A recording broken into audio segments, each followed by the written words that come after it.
नमस्कार दोस्तों, राधे राधे। आप लोग कैसे हैं? मैं आशा करता हूं कि आप लोग अच्छे होंगे, स्वस्थ होंगे, मस्त होंगे।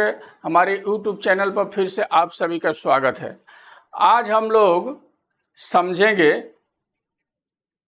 पिछले वीडियो में मैंने आहूजा के बारे में सारी चीज़ बताया था, लेकिन उसमें से कुछ लोगों को कमेंट ये आने लगा, वो लोग पूछने लगे कि दोनों साइड का बेस वाइलिंग आगे पीछे हो रहा है, खराब हो रहा है, तो उसके लिए क्या करना है। तो मैं यही उन लोगों को जवाब दिया कि सर जी, इस पर एक वीडियो मैं बना देता हूं, उससे आप लोग समझ लीजिएगा। उसके बाद आहूजा का चैप्टर हम ख़त्म करेंगे, क्योंकि बहुत सारे मशीन है, बहुत सारी जानकारी लेना है।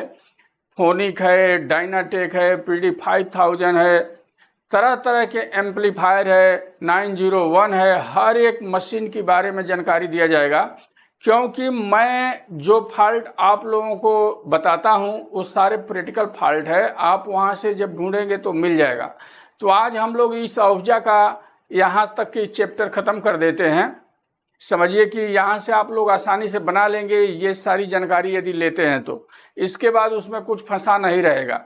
अब क्या होता है, बेस वाइलिंग का वोल्टेज बताते हैं लोग कि आगे पीछे हो जाता है और वो क्लियर नहीं होता है, तो उसके बारे में आज मैं क्लियर कट आप सभी को बता देता हूँ। उस चीज़ को आप लोग जान लीजिए, फिर वहाँ से कुछ बचेगा नहीं, उतना ही रहता है। उसमें थोड़ा आप लोगों को भी दिमाग पर जोर डालना है और ढूंढना है। आजू बाजू में ज़्यादा तो कुछ है ना, 2-5 रजिस्टर हैं, उसी में से सब रहता है, लेकिन उसका क्या कैसा कंडीशन पर कैसे चेक करना है, वो सारी चीज़ें आप सभी को मैं दर्शा देता हूँ आज।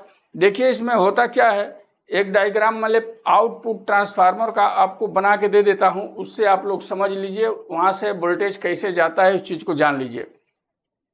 देखिए ये हमारा कोर हो गया। एक तरफ का ये कॉइल रहता है, जो पिछले वीडियो में भी मैं बताया था, ऐसा रहता है। कुछ LMT पे जाता है और कुछ बॉक्स स्पीकर के लिए जाता है। बीच में ये कोर भरे रहते हैं। उसके बाद इस साइड का क्या रहता है, ये 3 कंडीशन में रहता है। एक पे ग्राउंडिंग रहता है, दूसरा जो निकलता है, जो आउटपुट का हमारा ट्रांजिस्टर लगे रहते हैं, वहाँ जो रजिस्टर हैं, उस रजिस्टर के एक छोड़े पर चला जाता है, दूसरे छोड़ा का जो रजिस्टर का निकलता है वो ट्रांजिस्टर पर चला जाता है।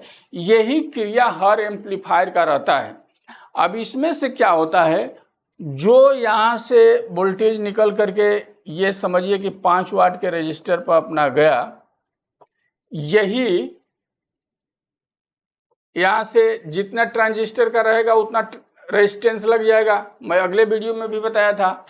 यहीं से वायर जो आता है अपना ड्राइवर बोर्ड में आता है, कहाँ, जहाँ 47 ओम का रजिस्टर लगा रहता है और बेस वाइलिंग पर उसको वोल्टेज को क्लियर करने के लिए लगा रहता है। देखिए ये हमने लगा दिया,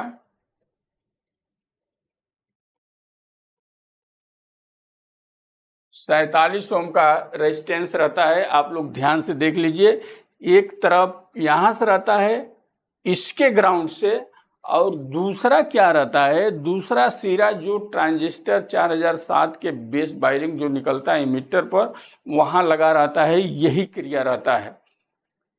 इस चीज को आप लोग समझ लिए, यही दोनों साइड में रहता है। 2 साइड जो ट्रांजिस्टर लगते हैं तो दोनों साइड में रहता है। इसको मैं शॉर्टकट में बताता हूँ, आप लोग ज़्यादा समझिए, क्योंकि उतना बताने जाएंगे तो फिर टाइम बढ़ता जाएगा, कोई मतलब नहीं निकलेगा। देखिए 3 रेजिस्टेंस हमने लगाया 5-5 वाट का, 5 वाट का ये भी है, 5 वाट का ये भी है। 3 ट्रांजिस्टर पर जब गया और यहाँ से जो वायर निकलेगा, यही 47 ओम का रेजिस्टेंस रहता है, और ये ट्रांजिस्टर के इमिटर पर जाता है। कौन सा? 4007 के जो बेस वाइलिंग वोल्टेज को रोकता है। इतना बात कंप्लीट हो गया। अब ये थोड़े देर के लिए दिमाग से हटा दीजिए, इसको आउट कर दीजिए। मैं सर्किट पे लेके चलता हूँ आप सभी को, यहाँ से ज़्यादा समझ में आएगा।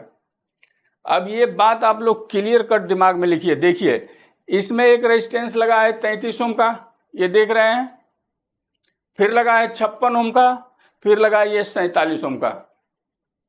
ये ही 3 रेजिस्टेंस पर क्रिया होता है, ठीक है। उसके बाद अब पॉइंट पर हम आते हैं, दोनों साइड में ऐसा लगा रहेगा। देखिए 33 ओम, 56 ओम, 47 ओम, क्योंकि दोनों तरफ ट्रांजिस्टर लगा हुआ है अपना आउटपुट का, जो भी नंबर हो, 73 37 हो, 30 55 हो, 5200 हो, जो भी हो, मैं आप लोगों को बताता हूं आपके सेट में क्या लगा है, मैं देखने नहीं आ रहा हूं, लेकिन क्रिया एक ही रहता है और सारे के सारे एनपीएम ट्रांजिस्टर रहते हैं, ये भी आप सभी को मालूम है। अब ये 3 रजिस्टर आप ध्यान में रखिए, 33 ओम, 56 ओम और 47 ओम। उसके बाद अब जगह पे आ जाइए, ये देखिए यहां आपका रजिस्टर लगा रहेगा 1K का।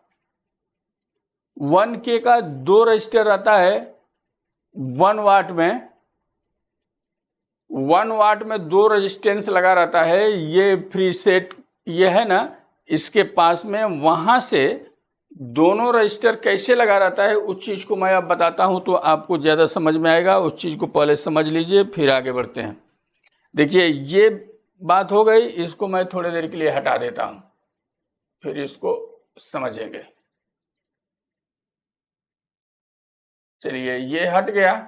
अब आते हैं वही ड्राइवर को लेकर के, जो बेस बाइलिंग का वोल्टेज आप लोग पूछ रहे थे कि आगे पीछे हो रहा है तो क्या करना है, उसमें क्या क्या फॉल्ट रहता है, उस चीज को आप लोग जान जाइए, ताकि आपके बनाने के लिए आसान हो जाएगा। कहाँ कहाँ रहता है फॉल्ट वो मैं आपको बताता हूं। अब वही रहेगा जो मैं भी बता रहा हूं। देखिए अब मैं छोटा एक आपको ड्राइवर ट्रांसफार्मर बना रहा हूं। अब इसमें भी ये कोर हो गया, एक तरफ क्या रहता है, 2 टांग रहता है और एक तरफ 4 रहता है, ऐसा। अब 2 का कनेक्शन एक में, 2 का कनेक्शन एक में। इसके बारे में तो आप सभी को बताया था कि यहाँ आपको 7 से 8 वोल्ट आता है, यही वोल्टेज निकल करके यहाँ 1K के रेजिस्टेंस लगा करके यहाँ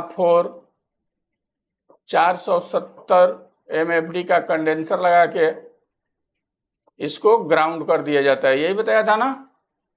ये बात समझ में आ गया। रह गया बेस बाइलिंग का वोल्टेज आपका गड़बड़ हो गया, तो उसको हम कैसे सेट करेंगे दोनों साइड का एक बराबर आए। अब ये जो अपना है ये कहाँ जाता है, आप देखे होंगे कि इधर 1K का 2 रेजिस्टेंस लगता है, 1K ये रहता है 2 वाट में, और ये दोनों रेजिस्टेंस यहाँ ले आकर के जोड़ दिया जाता है। यहाँ एक प्रीसेट रहता है ऐसा करके, और इधर 18 वोल्ट उस पे आता है। यही 18 वोल्ट प्रीसेट से हो करके इस पर दिया जाता है, यही क्रिया रहता है। आप लोग बोर्ड उठा करके देख लीजिए, चाहे मेरे पास बोर्ड है, अभी आपको मैं इधर दिखा दूंगा, ठीक है। अब क्या होता है, इस फ्री सेट को जब हम कभी कभी घुमाते हैं तो हमारा ये वोल्टेज आगे पीछे होता है, और इधर का जो वोल्टेज निकल के आता है जब सर्किट में हम ज्वाइन कर देंगे 7007 पर, तो 7007 का कलेक्टर का वोल्टेज आपको बताया था कि जितने वोल्टेज का सेट रहेगा उतना वोल्टेज उस पे आएगा, यही मैं बताया था ना। समझिए उदाहरण के तौर पर 24 वोल्ट का सेट है, तो कलेक्टर पर 24 वोल्ट आ गया। अब बेस पर कितना आएगा, 1 वोल्ट। कहां से, तो यहां से, यही 1 वोल्ट जब जोड़ेंगे तो 1 वोल्ट आएगा, और इमीटर से जो वोल्टेज निकलेगा वही हमारे आउटपुट के ट्रांजिस्टर पर चला जाता है, यही क्रिया रहता है। अब प्रश्न फिर वही आता है कि जब बेस बाइलिंग का वोल्टेज किसी का ज्यादा है एक साइड का, किसी एक साइड का कम है, तो उसमें क्या क्या खराब होता है, इस चीज को अपने को कंफर्म करना है। विषय तो वही है, लोग पूछ तो यही रहे हैं कि वोल्टेज दोनों तरफ का बेस बाइलिंग का सही नहीं है तो क्या करूं।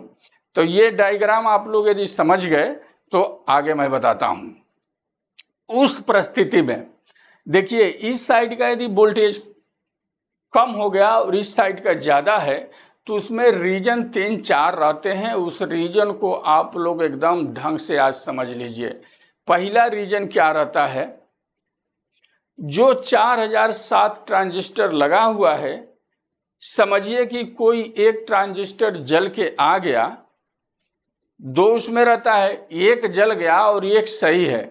तो हम लोग क्या करते हैं, रिपेयरिंग करने वाले टेक्नीशियन की जो जला हुआ ट्रांजिस्टर है उसको निकाल देते हैं और दूसरा उसके जगह पे लगा देते हैं। तो उससे भी आगे पीछे वोल्टेज हो जाता है, क्योंकि हमको 1 लाट का ही दोनों ट्रांजिस्टर चाहिए उस वोल्टेज को सही करने के लिए। पहला रीजन।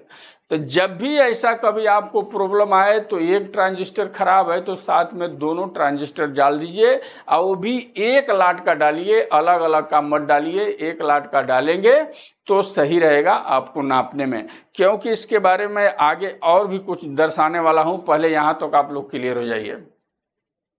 तो जब 1 लाट का आप डाल दिए, उसके बाद भी वोल्टेज आगे पीछे हो जाता है, तो यहां भी आपको चेक करना पड़ेगा। ये जो 1K का 2 रेजिस्टेंस लगे हुए हैं, इसमें से कोई रेजिस्टेंस का वैल्यू आगे पीछे हो जाता है। जब रेजिस्टेंस गर्म होता है और चलते चलते वैल्यू उसका बदल जाता है, तभी ये प्रॉब्लम आता है। इसको भी आपको चेक करना है। मैं ये नहीं बताता हूँ ये खराब है, लेकिन वहां आपको चेक करना पड़ेगा। आगे पीछे वोल्टेज आ रहा है तो लगता है तो दोनों रेजिस्टेंस एक साथ में नया डाल ही दीजिए। ठीक, ये क्लियर हो गया। इसके बाद कहाँ आ जाना है आपको, जो 56 ओम का रेजिस्टेंस लगा हुआ है, यहां देख लीजिए, ये और 33 ओम का, इसको भी चेक करना है, क्योंकि इन सबको क्रिया कराने के लिए इतना ही दूर में सर्किट बना हुआ है। ये दोनों रेजिस्टेंस चेक कर लेना है। फिर ये जो 47 ओम का रेजिस्टेंस है वो चेक कर लेना है। इतना चेक कर लिए, इस पर भी फॉल्ट आपका क्लियर नहीं हो रहा है, वोल्टेज सही नहीं हो रहा है, तो क्या करना है। फिर आइए, इसमें थर्मिस्टर लगा है, 100 ओम का रहता है, नहीं तो 150 ओम का लगता है। आप देख सकते हैं, ये देखिए पीएफ टाइप का बना हुआ है, ये थर्मिस्टर है। इसको ध्यान से आज सुन लीजिए। ये चीज कोई भी इतना ओपनली कोई बताता नहीं है, मैं आप लोगों को बता रहा हूं, आप लोग समझ जाइए। ये थर्मिस्टर है, इसका वैल्यू बहुत आगे पीछे होता है। दोनों थर्मिस्टर निकालिए साथ में और मीटर से बराबर नापिए, देखिएगा कोई 100 ओम का बताएगा तो कोई 150 ओम का बताने लगेगा। इससे भी आपका ये आगे पीछे वोल्टेज हो जाता है। ये आप लोग क्लियर किसी जगह लिख लीजिए। अब उस समय क्या करना है, इस थर्मिस्टर को दोनों को निकालना है और आगे पीछे बता रहा है तो उसको रख लेना है और नया थर्मिस्टर लेना है। समझिए, एक थर्मिस्टर आपका 90 ओम का हो गया और एक थर्मिस्टर 110 ओम का हो गया। तो नया लीजिए, नया भी लेंगे तो वो भी क्या बताएगा, 100 ओम पर लिखा रहेगा, लेकिन कोई कोई थर्मिस्टर 90 ओम बताता है, 80 ओम बताता है, कोई 150 ओम बताता है, ऐसा बताता है जब हम नापेंगे तो उसमें से आपको दोनों को मैच कराना है। समझिए, हमारा जूना वाला थर्मिस्टर एक 90 ओम का हो गया है और एक 110 ओम का हो गया है। अब जो हम नया ले रहे हैं उसमें से कोई 110 ओम का मिल गया, तो इसका जूना वाला 110 ओम का और उसका नया वाला 110 ओम का दोनों लगा दीजिए। फिर जब ये लगा देंगे, अपना सेट वोल्टेज चेक करेंगे तो एकदम क्लियर वोल्टेज आपका दोनों तरफ का हो जाएगा। तो फॉल्ट कहाँ से आपको मिला, 1K का रजिस्टर से, दूसरा 56 ओम का रजिस्टर से, 33 ओम का रजिस्टर से, 47 ओम का रजिस्टर से और थर्मिस्टर से। थर्मिस्टर का भी वैल्यू बहुत बदल जाता है जब मशीन एक बार जल के आता है, तो इस चीज को आप लोग जरा नॉलेज में रखिए, इससे भी वोल्टेज आगे पीछे हो जाता है। चलिए, ये बात खत्म हो गया। अब आते हैं आउटपुट के ट्रांसफार्मर में, ट्रांजिस्टर पे। आउटपुट के ट्रांजिस्टर में कोई एक ट्रांजिस्टर जब जल जाता है तो आप लोगों को मैं एक तरीका बताता हूं, उसका भी वोल्टेज आप लोग क्लियर कर चेक कर लीजिए। जैसे समझिए किसी साइड का एक जल गया तो उसका बेस वाला जो वायर घुमाया गया है उसका सब वायर आप निकाल दीजिए, दोनों साइड का निकाल दीजिए, स्टार्टिंग वगैरह छोड़ा दीजिए, नया ट्रांजिस्टर भर दीजिए। उसके बाद कलेक्टर वाला वोल्टेज जोड़ दीजिए और इमिटर वाला जोड़ दीजिए, जो ट्रांसफार्मर से इमीटर से होके जाता है रेजिस्टेंस लगा के, उसको जोड़ दीजिए। अब उस परिस्थिति में आपको क्या करना है, मीटर का एक वायर ग्राउंड में लगाइए और दूसरा वायर बेस पर वोल्टेज चेक कीजिए। उसमें आप लोगों को देखने को मिलेगा वोल्टेज आगे पीछे वहां भी हो जाता है, लेकिन उससे कुछ फर्क नहीं पड़ता है, उस पर भी आप मशीन चालू करके दे सकते हैं, नो टेंशन, कोई टेंशन नहीं है। लेकिन वहां से भी आपको अंतर देखने को मिलता है। किसी किसी ट्रांजिस्टर पर 0.22 मिली एम्पियर मिल जाएगा, किसी पर 0.250 मिली एम्पियर मिल जाएगा, किसी पर 0.06 मिली एम्पियर मिलेगा। ऐसा ऐसा वोल्टेज मिलता है।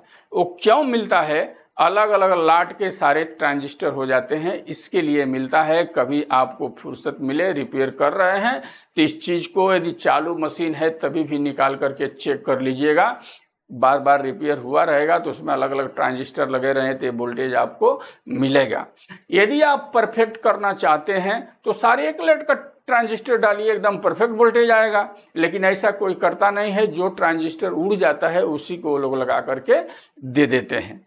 तो ये रहा आज की बारे में ये वीडियो कि आगे पीछे जो बेस बाइलिंग वोल्टेज हो जाता है तो क्यों होता है, इसको आप लोगों को मैं साफ साफ शब्दों में बता दिया। इतना ही दूर में ये बीमारी रहता है, आप लोग वहाँ थोड़ा अपना दिमाग ज़्यादा खपा करके ढूंढिए, मिल जाएगा। तो आज के वीडियो में मेरा इतना ही है। अगले वीडियो में कुछ अलग चैप्टर लेके आऊँगा पावर एम के बारे में।